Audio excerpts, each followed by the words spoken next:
Sveiki. Šiandien pakalbėsiu apie vitaminą C. Aš užaugau ant žirnelių ir tai buvo kasdienybė, mama duodavo ištisai. Tai kažkaip vaikui atsiradus taip pat kiekvieną mielą dieną vitaminas C paduotas.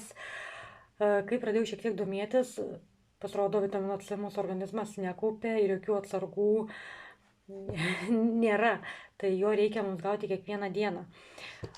Vaikui aš pagrinde duodu vitaminą C.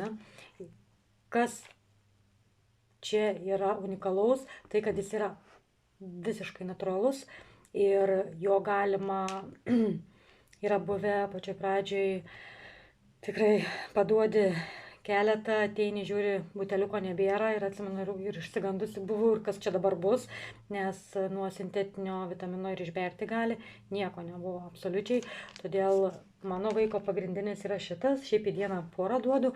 Jeigu pamatau, kad lyg kažkas norėtų kabintis, lyg gripas ar kažką, tai mano pati pirma pagalba yra šito vitamino. Jo unikalumas tuo, kai jis veikia čia ir dabar. Skanus, jie kramtomi, puikiai mėgstami.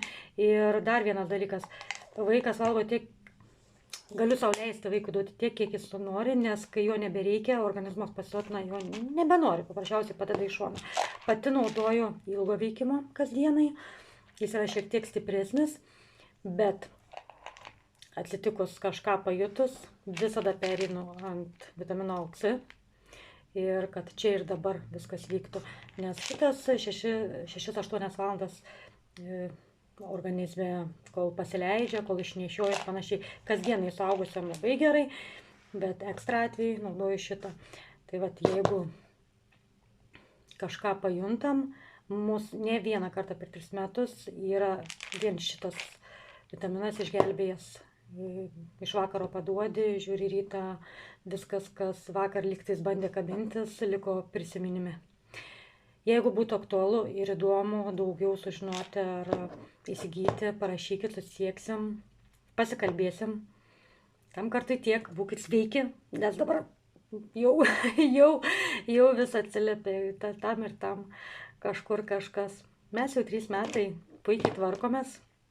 Nebeiškrentam 2 savaitėm, maksimum iki 3 dienų, jeigu kažkur kažką išmokom, žinom, pavyko, dalinamės. Iki.